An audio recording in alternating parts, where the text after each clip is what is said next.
of the things that we really wanted to talk about is why we love traveling and what our goal is here. So the goal here is to, travel as many states or all states in America, either by road or by flying, and then spending time there and learning the culture there. So Dan, you want to explain why? No. How you said that? Me? Keep explaining?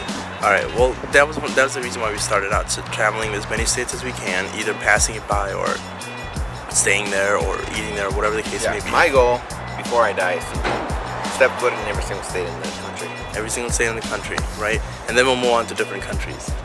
Yeah? Yeah. No, but that's the goal, and that's where we started. So every spring break, started last spring break, we go and we travel different states, either pass by them or go there or whatever the case may be. So this time we went to Indiana, Kentucky, and then now we're in Tennessee. So that's 3 states we're knocking down, along with last spring where we knocked down Wisconsin and Minnesota.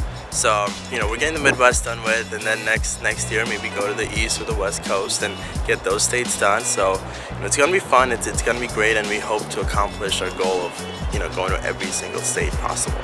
So, stay tuned. Hopefully we keep making videos, and hopefully you guys keep going on the journey with us. See you later.